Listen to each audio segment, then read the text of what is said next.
Hello students, welcome to Daras Online. My name is Idris Msuya. I'm here to give you a revision lesson in History Paper 2, and our topic of today is the rise of capitalism. And my dear students, our previous lesson was the transition from feudalism to capitalism, and today we are going to concentrate on this subtopic, which is the rise of mercantilism. My dear students, this lesson has got some objectives. In fact, we have two objectives. The first objective is discussing the evolution, causes, and impact of mercantilism on Europe, America, and of course the Caribbean as well as Africa. And the second objective is assessing the contribution of mercantilism to the rise of capitalism in Europe. My dear students, those are the objectives of our lesson of today, and make sure that at the end of our lesson of today, you are able to achieve those objectives. My dear students, also have got some alternative questions. The question in which at the end, you have to make sure that you are able to attempt this question. Of course, together with some other questions which might also come from this subtopic. My dear students, our question, as you can see, here we have got three questions. The first question is, explain the evolution of mercantilism and analyze the features of mercantilism. The second is, evaluate the impact of mercantilism on Europe, on Europe, America, and Africa. And the third question is, assess the contribution of mercantilism to the rise of capitalism. My dear students, as just what we have said, these are the questions in which, at the end of our lesson of today, you have to make sure that you are able to attempt those three questions. Let us now, my students, go to the rise of mercantilism. What is mercantilism?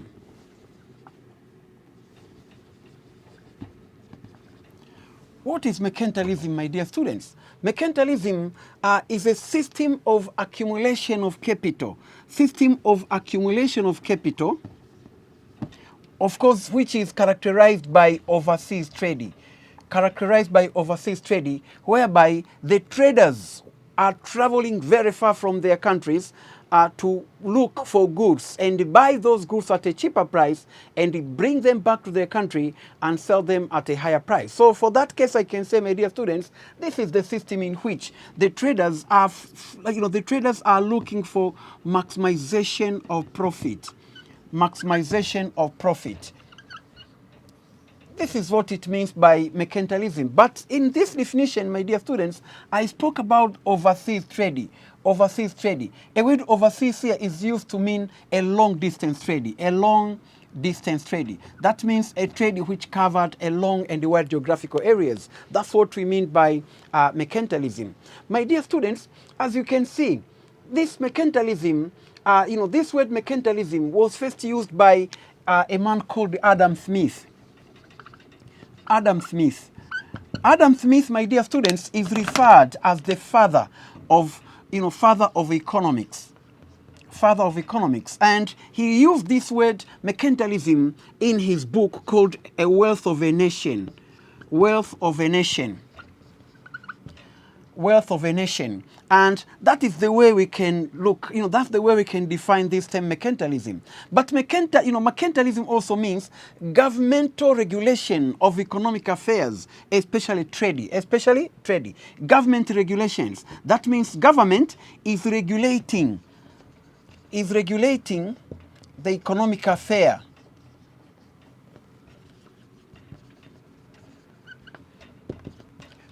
of the state, even though it allowed the individual to participate in business, participate in trading, but government is always regulating the economic affair of the state. And that's what we call mercantilism.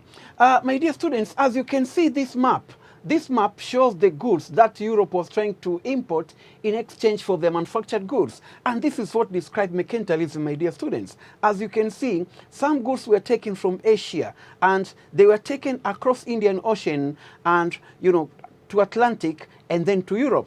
But other goods also were taken from Africa, as you can see these arrows. They were taken from Africa, to Europe. But also slaves also were taken during the time of mercantilism, which lasted for 400 years. Also, African people were taken to go to North America and West Indies to work as the slaves. And also some other goods were taken from America, particularly raw materials, to Europe. So this is what can be used to describe mercantilism. Mercantilism, as I have said, is a long-distance trade which is characterized by overseas trade, whereby the traders are moving all around the world to look for goods and buy them at a cheaper price and sell them at a higher price for maximization of profit. My dear students, let's now look at the characteristic of mercantilism. My dear students, let's now look what characterizes mercantilism. What characterizes mercantilism? How are you going to know that the system that a certain country was practicing, it was mercantilism? It has got some characteristic. The first characteristic, my dear students, is the state unification. State unification. During mercantilism, the countries were looking for state unification. Why? Because mercantilism, as the process of accumulation of capital, of course we said it was a primitive, it was the process of primitive accumulation of capital which was characterized by overseas trade. But my dear students, the accumulation of capital was done by using different kind of ways. One of it, of course, it was slave trading. That means selling some people. The second way which was used to accumulate capital, it was through plundering. There was also looting. There was also kidnapping. But sometimes also, they were accumulating capital, of course, through what we have called trade. That means overseas trade, which of course you are going to see that it was characterized by unequal exchange and so on. So these are the ways which used to accumulate capital. So all these things, therefore, could work very perfect under a condition where there is a state unification. So the first country developing state unification, my dear students, was Britain. Britain had undergone state unification, and this was achieved in this war which was called War of Roses. That was 1455 to 1485. This war was called the War of Roses, and this sometimes is referred as the War of State Unification, where England succeeded to unite from the small monasteries which were led by landlord and the church, were united to become one powerful country which is led by king. Of course, there was king before, but king was almost powerless. So after that war of Roses, king has been able to unite the country and became powerful. And here, my dear students, we are speaking of King Henry VIII, who fought and united the country. After that state unification, my dear students, a lot of things followed. First of all, there was the establishment of what is called the standing army. Standing army. It means before the establishment of standing army, they used to have the army, yes, but those army were not a standing army. That means army were always formed. They were always formed during the war, and after the war, that army has been, has to be disbanded. But because of this state unification, they formed what we call the standing army. Not only that, my dear students, but also the feudal monasteries were abolished. They were abolished, feudal monastery, as well as feudalism. The feudal monasteries were abolished and the properties confiscated and sold to the capitalists. And so this has to become, one of the very important way state unification has contributed to the rise of mercantilism, that the properties which belong to the landlords were taken and sold to the capitalists. But another thing is, it created a common market and harmonization of trade. Remember, by bringing up state unification, that means if this were some states and they have been unified, that means now they can bring out, they formed what is called a common market. People now were enjoying the market. The market of Britain became larger because before that it means one could not just go and go to other state and sell commodities freely. So, but now because of this, people can move freely from one state to another. So it created what we call a common market, and that has played a role in harmonization of trade. That means encouraging the expansion of trade. And so this is the first characteristic, my dear students, state unification. The second characteristic, my dear students, is the abolition of internal tariff. Abolition of internal tariff. Internal tariffs were abolished. That means if one has to trade, if you want to trade in Britain, for instance, during those days, you should have to pay tax wherever you move. If you are moving from one area to another, if you are moving from one state to another, you'll have to pay tax. So imagine how many taxes are you going to pay? Let me just give you a very simple example that you can understand. Let's suppose you want to go to Mwanza, and let's assume that all the regions that we have, they are the state. That means if you move from Dar es Salaam and you enter coastal region, you'll have to pay tax. And from coastal region to Morogoro, you'll have to pay tax. When you move from Morogoro to Dodoma, you'll have to pay tax. From Dodoma, let's say to Singida, you'll have to pay tax. Singida, you go to Tabora, you pay tax. Tabora to Mwanza, you pay tax. So ask yourself, my dear students, how much money will you pay until your commodity reach Mwanza, where your market is? That means you're going to pay a lot of money. And this is exactly what was going on in Britain before the state unification. But after state unification in Britain, there was abolition of internal tariffs. The tariffs which were paid when one moved from one state to another. When you move from state to state, that tax was abolished. It means people who were engaging in trading, they found that trading very profitable. And that encouraged a lot of people to come to join trading. And that in fact led to the rise of mercantilism, but also expansion of mercantilism. And so that is what characterized mercantilism. Another characteristic of mercantilism is bullionism. Another characteristic of mercantilism is bullionism. What is bullionism? Bullionism is the accumulation of wealth in form of gold and silver. In form of gold and silver. Accumulation of wealth in form of gold and silver. Why gold and silver? Gold and silver at that time, my dear students, were starting from 1450. Gold and silver were regarded as the medium of exchange. For that case, if you want to buy anything, you're going to use gold and silver. If you want to sell anything, one will have to pay gold and silver. So gold and silver were regarded as the medium of exchange. Not only that, but they were also a symbol of wealth. So to know who is rich and who is poor, it was to be looked up to what amount of gold do you have? What amount of silver do you have? And because of that bullionism, a lot of people in Britain started to move around the world to look for gold and silver, because gold and silver was a symbol of wealth. Gold and silver was the medium of exchange. So that led to bullionism. So you can see, because of that bullionism, because people wanted to accumulate wealth in form of precious metal, gold and silver, then it contributed to the rise of mercantilism and also expansion of mercantilism. So for that case, that is what characterized mercantilism. That during that time, you'll see people were busy trying to move around the world looking for gold and silver and so on. So this is another very important characteristic of mercantilism. Another characteristic of mercantilism is colonial expansionism. Colonial expansionism.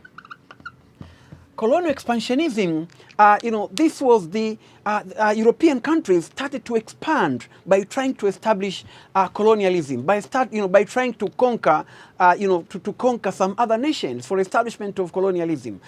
This is started, my dear students, in 1492 and 1504, when Christopher Columbus discovered North America and West Indies. North America and West Indies. My dear students, we are speaking of Christopher Columbus. He discovered North America and West Indies. But remember, Christopher Columbus, his aim was not to go to North America and West Indies. They didn't even know that North America and West Indies exist.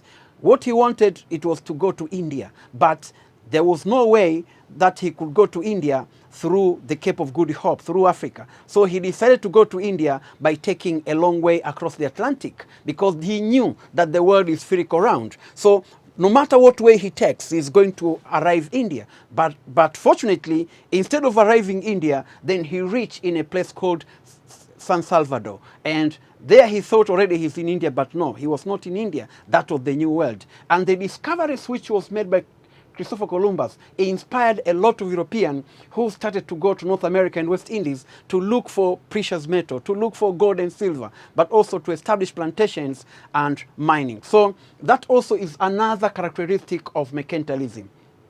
My dear students, another characteristic of mercantilism is long-distance trading. long distance trading. This is the trade which covers a long and wide geographical areas. A trade which covers a long and wide geographical areas. At that time, the traders, people in Europe, they were traveling, as we said earlier, to look for cheaper goods and bring them to Europe and sell them at a higher price for maximization of profit. So this is also what characterized mercantilism. It was during that time that Europeans had been able to develop in marine technology. So people were taking the voyages over the high seas, trying to look for the precious metal and so on, trying to look for raw materials. They came to Africa, they went to Asia. At that time, they went to North America and West Indies and so on. So this, my dear students, explain the way Europeans have been able to travel in different parts of the world to look for cheaper goods and bring them to their country and sell them at the higher price. So this is also another characteristic of mercantilism. Another characteristic of mercantilism is militarism. At that time, the countries were concentrating in expansion of military. Militarism. Countries were concentrating in expansion of military. And why military? Military was very important at that time of mercantilism because military was used in different ways. First, earlier we said, for instance, that one of the things which characterized mercantilism, it was plundering. We say there was plundering, there was looting, there was looting, there was kidnapping. Plundering, they were involving in war, the war of plundering. So they used to start a war, and that war would be used as a war of accumulation of capital. For instance, the British and the French, they fought for 100 years, trying to, where the British were trying to accumulate capital by invading the French cities and towns. So you can see, my dear students, militarism was very important. But also we mentioned colonial expansionism. They were going to colonize. The New World, North America and West Indies. So how would they colonize North America and West Indies without the large military forces? So at that time, my dear students, large military was very important aspect. If one country want to colonize another. So, so this is another very important characteristic of mercantilism. Another characteristic of mercantilism is enclosure system.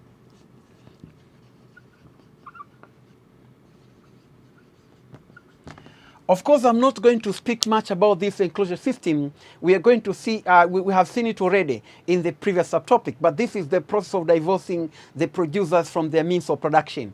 People who were divorced from their means of production, as we saw earlier, they had no other option but to go to town, and some others decided to engage in trading, and that led to the development of mercantilism. And this is, again what characterized mercantilism at that time. That during the time when mercantilism was going on, then there was also enclosure system, which contributed to the emergence of a lot of people who were jobless. And those people decided to find a way, find some activities to engage in. And what they decided, therefore, it was to engage in, in trading. And so mercantilism has to expand for that case.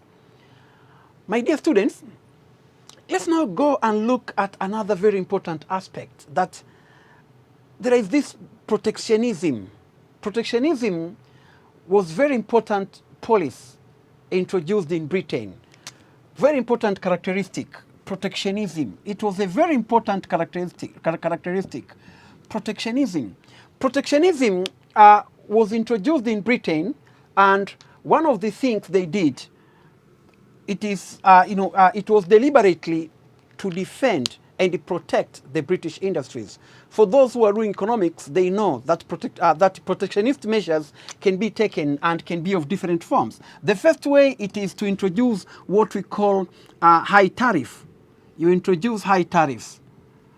Introduce high tariffs. That means to increase the taxes, the tax of those goods which come from, from outside the countries. The aim is to make them expensive over the goods which are produced within the country, so that people can buy goods which are produced within the country. The second thing is to introduce, what is called there is what we call import quotas.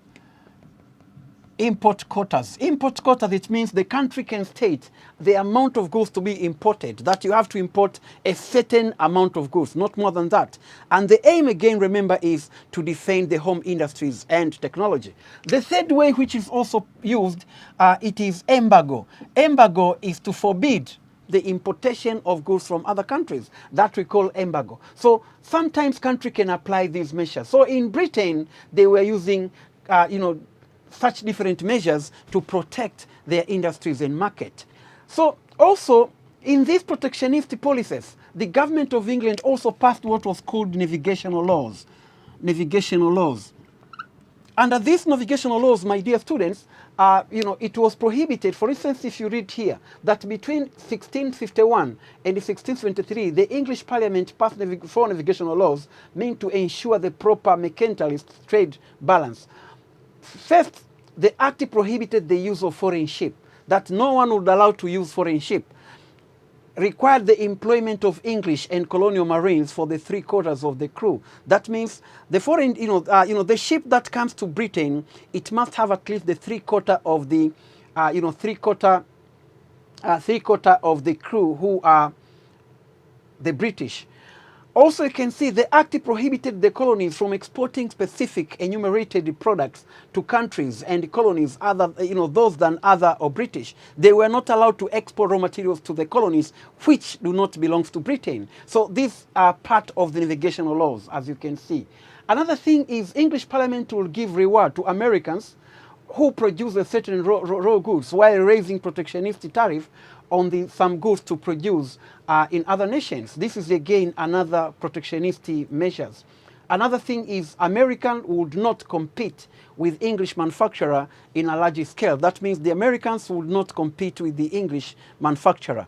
And this again was to defend the British industries. And lastly, English ships were defined as those owned by the Englishmen, including English colonialists, and having a crew of over 1/2 Englishmen, including English colonialists. So these, my dear students, are just the part of protectionist policy. And all these policies, my dear students, were introduced in order to defend the English industries and home market. So, my dear students, these are the part of characteristic of mercantilism.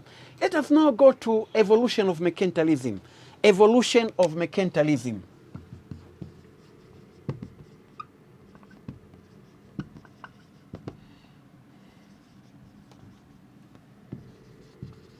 How do we describe this evolution of mercantilism? Mercantilism was not the same from the date it started. Remember, it lasted for 400 years. So for 400 years, mercantilism was not the same. Mercantilism, it differed in phases. It used to have some phases. The first phase of mercantilism, my dear students, it was characterized by Bullionism. As we said earlier, Bullionism is an economic theory that defines wealth by amount of precious metal owned, notably gold and silver. That is Bullionism. People were moving around the world trying to accumulate wealth in form of gold and silver. So that is the first phase of mercantilism. However, my dear students, I have to make it very clear. This does not mean that there were no other commodities traded. There were some other commodities. But we are speaking of the hot commodity in the market at that time. It was bullions. It was gold and silver. Remember, gold and silver at that time had been just declared that they are medium of exchange. Starting from 1450, gold and silver became the medium of exchange. Remember, earlier they were using silver, but later they also added up with gold. So for that case, people were moving around the world to look for gold and silver. The second stage, the second phase is slave trading. That is started from 16th century to 18th century. At that time, of course, they were still looking for gold and silver, but the most precious commodities, the most precious item in the market was African slaves. And remember, if you look at this year, then you realize that this is the time when they had just started to open their plantations in North America and West Indies, particularly in North America. Remember, the first black slaves, the first group of black slaves, they reached in America in 1619 at the state of Virginia. And so this is why we are speaking of starting from 16th century, that goes to 1500s, where the slave trade started. And this is what characterized this period. And the last period is the trade in raw products. This period, of course, was that time when they were thinking of abolishing slave trade. And now they wanted the Africans and other people to produce raw products. This sometimes is what we call the introduction of legitimate trade after abolishing the slave trade. And this was the period when some European states were starting to undergo industrial revolution. And the slaves were now redeemed as not important to, to the production. So this, those are the, those, my dear students, is the evolution. However, you might find in some other books that this can be presented differently. For instance, if you look at the Eurocentric approach on the evolution of mercantilism, they can come with this approach. They can put the first stage, which of course we say the stage of Bullion Ism, they can call it the crude first, Bullionistic stage. Of course, this looks the same, Bullionistic stage. That is the first stage. But the second stage, which we refer to as the slave trade, they call it traditional stage. That means they're avoiding to use a word slave trade. Of course, I know you know why. Because they don't want to carry the blame of enslaving Africans. And the third stage, they call it liberal trade. Liberal trade, it means now they're speaking of legitimate trade, you see? So this is the way some Eurocentric writers can approach this issue of evolution of mercantilism. Now, my dear students, let's now go to factor for the rise of mercantilism. What are the factors for the rise of mercantilism? Of course, we have already defined what is mercantilism. That is the process of primitive accumulation of capital, which was characterized by overseas trading, whereby traders had to travel very far across the world and buy commodities at a cheaper price and bring them back to their country and sell them at the higher price for maximization of profits. Let's now look what were the factors for the rise of mercantilism. The first factor for the rise of mercantilism is the discoveries of marine technology. Discoveries of marine technology. In the 15th century, Europeans were able to discover marine technology. Marine technology. And my dear students, when we talk of marine technology, we are just concentrating on the three very important discoveries which was made in marine technology. The first discoveries, it was the improvement of shipbuilding. The Europeans were able to build much more larger ship than before. Ship which could travel in a long distance. Ship which could cut across the high seas. So there were improvement which was made in shipbuilding. That is the first very important improvement in marine technology. But the second improvement in marine technology, my dear students, besides shipbuilding, it was the discoveries of clockwatch. The discoveries of clockwatch. It means before 15th century, there were no clockwatch, and so no one could tell the time. So people who were traveling in the high seas, they could not know exactly what is the date. They could not know exactly what is the time. But discoveries of clockwatch has facilitated the overseas voyage, because now people could know the time, and now people could know how many days one can use if you are traveling, let's say from Europe to America. How many days are you going to use because of discoveries of clockwatch? And the third very important discoveries which was made in marine technology, my dear students, it was the discoveries of compass direction. Compass direction was very important because it was directing people the destination of their trip. You want to go to Africa and you are from Europe, then at least when you have your compass direction, then you can know very simple that my destination, my point that I'm going, it is, for instance, southeast. So I'll have to go southeast. And the possibility of getting lost in the high seas was very highly reduced. So for that case, the overseas trip, they became not only reliable, but also predictable. Reliable in the sense that you can now go to the place where you want to go and you can reach that place. But predictable, you can know exactly how many days are you going to use if you want to travel, let's say, from Europe to Africa or from Europe to America. So that is a very important factor for the rise of mercantilism. Because of that, a lot of people, even those people who even those people who were fearful of traveling in the high seas, they joined the trade because now they knew that it is more safe, it is now more safe to travel than it was before. So that encouraged a lot of trader, a lot of people to join mercantilism. So that is the first factor for the rise of mercantilism. The second factor for the rise of mercantilism, it was the discoveries of North America and West Indies by Christopher Columbus. Already we have said about this, that Christopher Columbus discovered North America and West Indies. And after he reached North America and West Indies, they found the indigenous people living there, the Red Indians. And also they found that the area was very fertile, That's why they called it New World. New World because the land was never touched. The minerals were there. Remember, we speak of gold and silver. Gold was mined in North America and silver in South America. In a country like Brazil, there were abundance of silver. Same applied to America. Places like California, for instance, there is a lot of gold and so on. So because of that discoveries, then a lot of Europeans started to move from Europe to go to North America and West Indies, trying to look for gold and silver and also establish the plantations to produce raw materials and food. So that also is another very important factor for the rise of mercantilism. Another factor for the rise of mercantilism is the discoveries of route to India by Vasco da Gama. Discoveries of route to India by Vasco da Gama. My dear students, as you can see, Vasco da Gama was trying to go to India, while while Christopher Columbus has taken a long way of going across the Atlantic, trying to go to India. Vasco da Gama has taken another way of going to India through the Cape of Good Hope. Here is the Cape of Good Hope. So he was trying to go to India through the Cape of Good Hope. And then, of course, later he reached India. But on his way to India, remember, he was going to India to look for gold. But then, reaching in West Africa, he found there is gold which was mined in Ghana. He reached in East Africa, there was gold which was produced in Zimbabwe,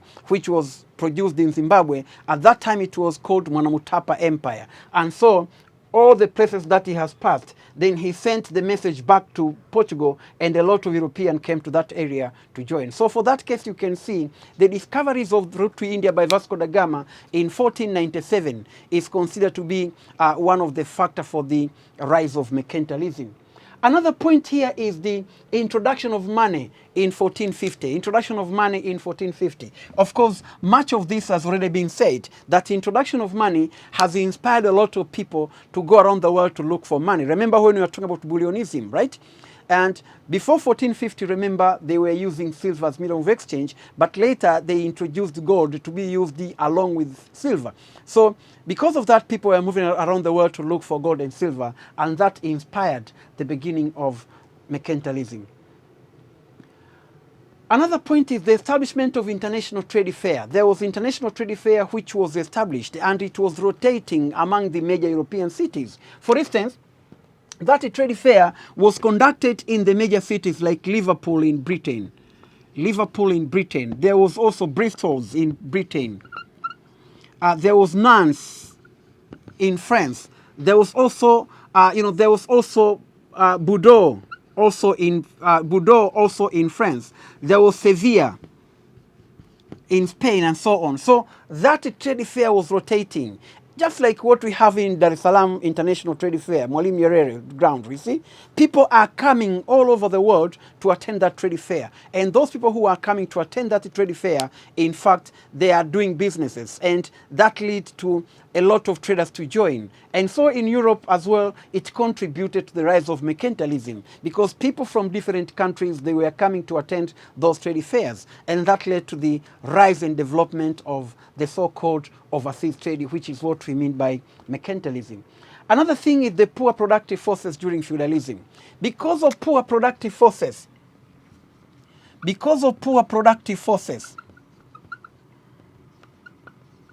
then people were very highly discouraged to engage in agriculture.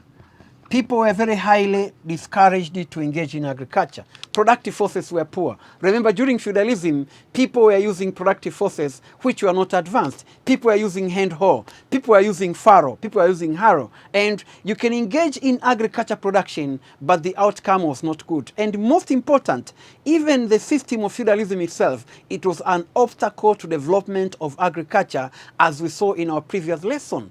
And also, it also discouraged development of productive forces.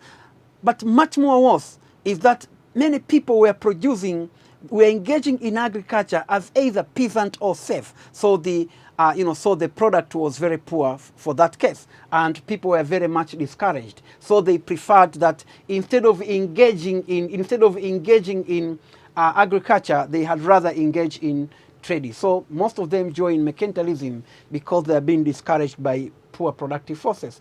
Another thing is the enclosure system. Of course, we have seen about the enclosure system, how it contributed to the divorcing of producers from their means of production. A lot of people were kicked out of their farms, the serfs and peasants. And those people, as we said, they had no other option but to go to town. And in town, they had either to sell their labor power or to engage in business. So that led to the rise of mercantilism, because those people who were divorced, they had no other choice but to join trading. And they joined mercantilism. So that also led to the rise of mercantilism.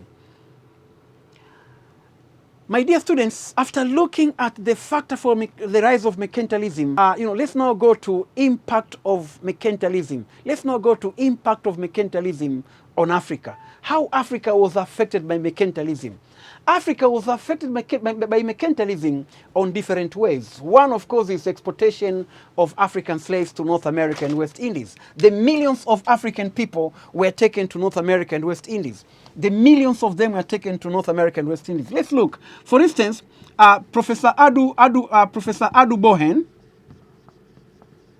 in his book, Topics on West Africa, he says that the number of African people taken to North America and West Indies as the slaves, it ranged from 30 million to 40 million people. But Walter Rodney, he says the number is not less than 50 million people. But if you look at other books written by European writers, they reduce the number to 10 million people. But all in all, we can say that the people who were taken to North America and West Indies to work at the slaves in the plantations and mines, their number is the millions of people, regarding to the statistics which have been given by these different scholars, even though their statistics vary. So you can see one of the impact is the exportation of African slaves to North America and West Indies. Of course, this led to the population of Africa. The number of African people was decreasing. And if it was, it was decreasing, or it remained constant for 400 years because of this exportation of African slaves, because of slave trading,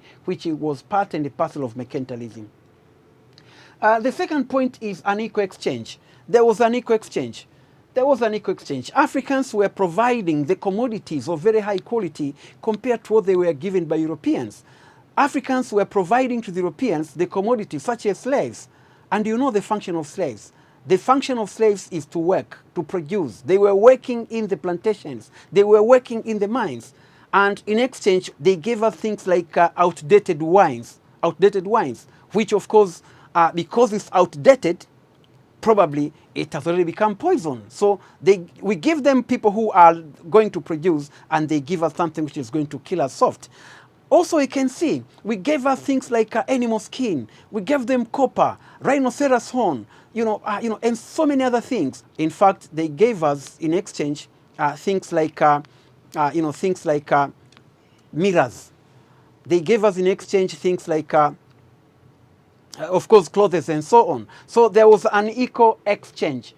Another thing is civil and interstate war. There was civil and interstate war which was fought between Africans. Remember, one of the methods which was used to accumulate slaves at that time, it was that the slaves were accumulated through warfare, through riding, kidnapping, and so on. So civil war was one among the methods which used to accumulate the slaves. So in Africa, because of mercantilism, there were civil and interstate war in many places where slave trading was taking place. Another thing is judicial and political stagnations. Judicial and political stagnations. There was judicial and political stagnations. And what does this mean? It means that because of slave trading, the African legal system was reduced. Whatever crime somebody has committed, the punishment of that somebody was to be sold as the slaves. If, for instance, you have killed a person, you're going to be sold. If, for instance, you have just rejected to obey the order from the order from maybe the king or the authority, you're going to be sold. So the punishment, all punishment were reduced to be sold as a slave. So that is what Adubohen called, juridical and political stagnations. Another thing is destruction of African culture. Destruction of African culture. African culture was destroyed by importation of European ready-made goods. And remember, culture is a total way of life. So things like clothes, for instance, those things explained as drinks, or drinks, wines, and so on, they played a role in destroying African culture. Another thing is mercantilism led to the late development of cash crops. In some places in Africa, production of cash crops was deliberately discouraged. It was discouraged because they wanted Africans to become, slave labor. So if they had allowed Africans to produce cash crops, then probably the shipment of slaves could not be possible because Africans would have remained in Africa to produce cash crops. So in a place like West Africa, for instance, the production of cotton, which has started much more earlier, it was very highly discouraged. In Guinea Coast, for instance, people were producing cotton. And the cotton of Guinea, according to Walter Rodney, it was much more thicker than cotton which was produced in Manchester. So you can see that one was discouraged. Why? It's because they wanted Africans to become the slave labor. Another impact is introduction of Christianity. Christian religion was introduced in Africa.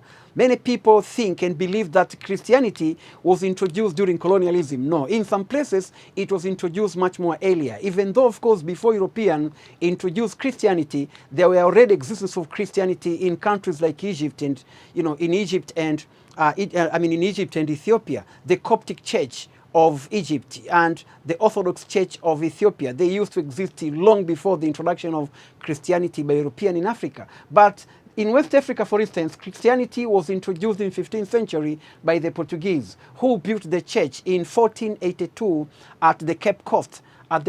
In Ghana. Also, the French and the Spanish Capuchins and the French Dominicans also sent out mission to West Africa between 1637 and 1704. Another point is exploitation of African resources and antiquity. African resources were exploited. We are talking of, Europeans took from Africa some items like sugar, paper, grain, ivory, wax, and gold, and so on and so forth. And of course, I said already, in exchange, what did they give us? They gave us things of very low quality and so on. Let's now look at the impact of mercantilism on Europe and North America. I'm going to go very fast because this is going to be discussed in the next subtopic. The first is industrialization, of North America and Europe. The second is development of financial institutions. Of course, we are going to see this in detail in next subtopic. Another thing is the rise and development of seaports. The seaports, especially those ports which used to receive slaves, they develop and became very highly developed. Also, we talk about the emergence of black Americans.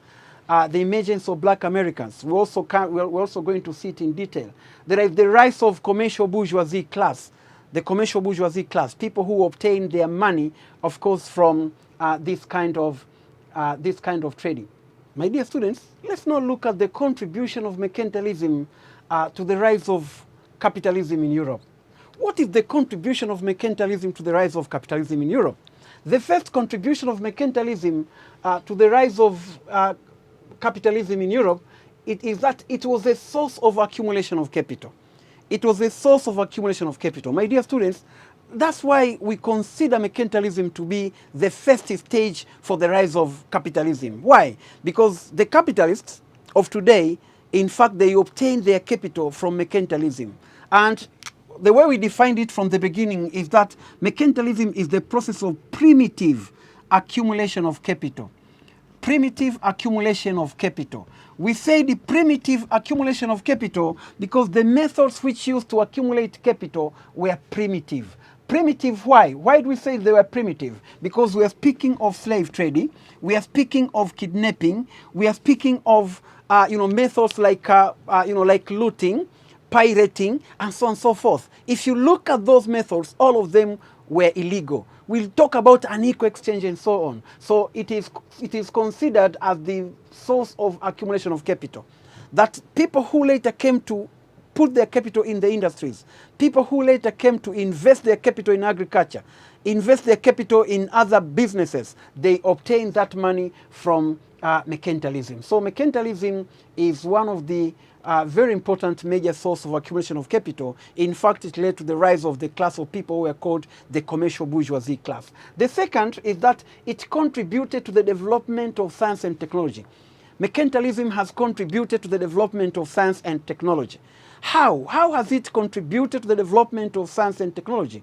Remember, my dear students, even the process of traveling from one area, from one country to another, from one continent to another, it encouraged the rise and development of marine technology, the rise and development of marine technology. So it is very much associated with the development of metallurgy industries, industries which produce metal, the iron industries. Because if one is building a ship, much of the materials which are used to build ship, it is iron. And so that led to the rise and development of iron industries. So it is very highly associated with development of science and technology. But also it encouraged development of agriculture. It also encouraged development of agriculture because people were not only traveling to sell and buy some goods, industrial goods, they were also traveling to sell agricultural products. So the more they traveled, the more they found market of their products. For instance, we are going to see in the next subtopic that people who went to America from Europe, they were supplying to America some food, including grain. They were supplying grain to North America and West Indies. So you can see mercantilism has also contributed to development of agriculture because, because people who were traveling to other countries, they were selling some industrial item, but together with agricultural products. But also another point is that it is stimulated to the development of seaports. I said earlier, the seaports, we have spoken about Liverpool, for instance.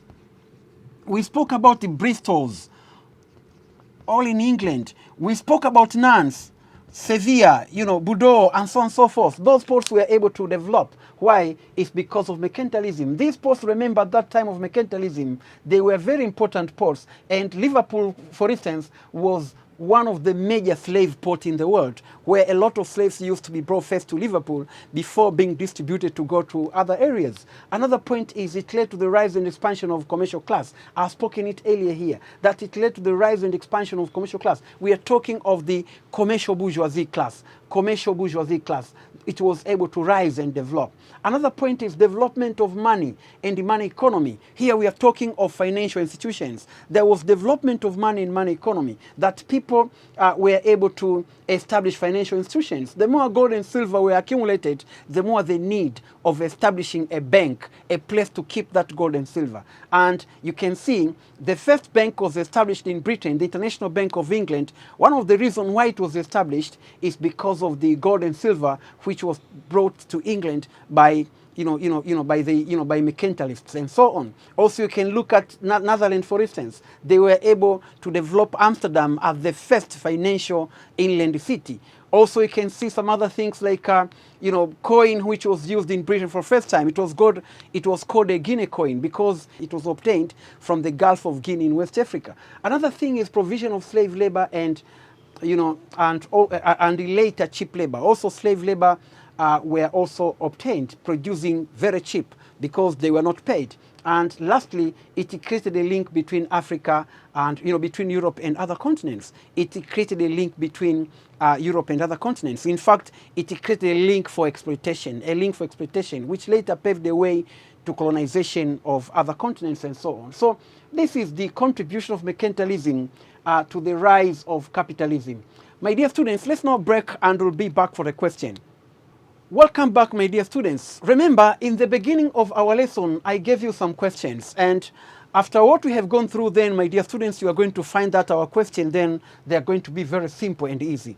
The first question, it was, is that explain the evolution of mercantilism and analyze the futures of mercantilism. Here we have got two things. One is to explain evolution of mercantilism, and the second is to analyze the future of mercantilism.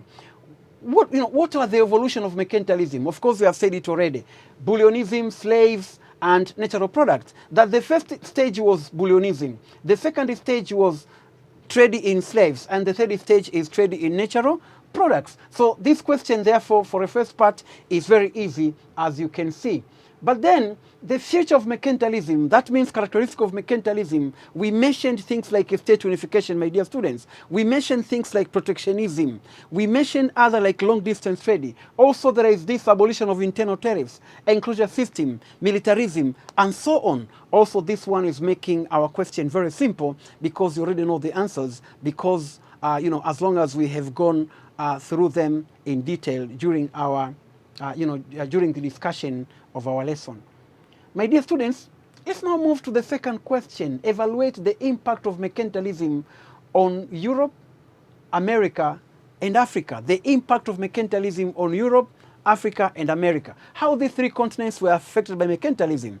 My dear students, I have to put it very clear before we start to look at this question, that Europe and America, they were affected positively. But Africa, to a greater extent, it was affected negatively.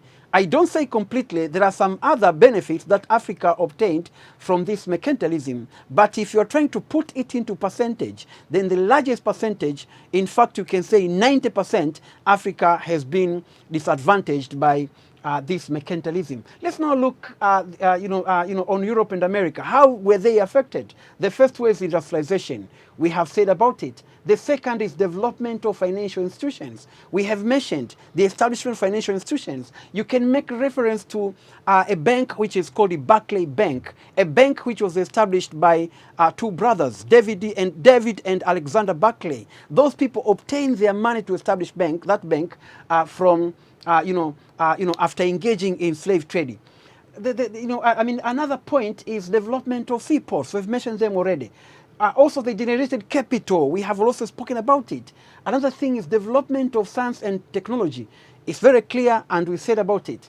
And development of capitalism. This is the way Europe and America was affected. Even though, of course, you can add that in America, there was the rise of black Americans. Those people called black Americans today, they could have not been existing if it wasn't mercantilism. And remember, slave trading was part and parcel of mercantilism.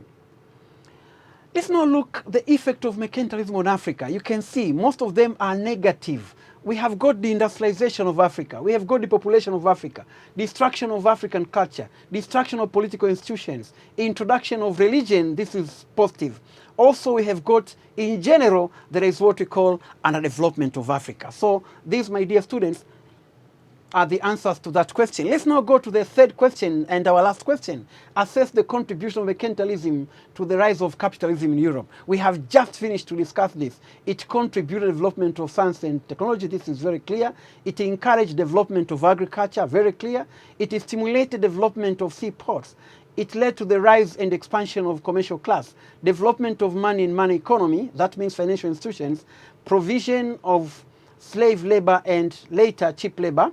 That means Africans were slave labor, and later they became cheap labor, and also created a link between Europe and Africa. Europe, Africa, of course, and other continents, which we said later it opened Africa and other continents to colonization. My dear students, we have come to the end of our lesson of today. Thanks for watching and listening. Let's meet next time, and our next lesson, my dear students, will focus on this same topic of the rise of capitalism, but we'll look at the next subtopic, which is Africa's contribution to the development of capitalism in Europe and North America. Until then, thanks for watching and listening. Goodbye and have a good time.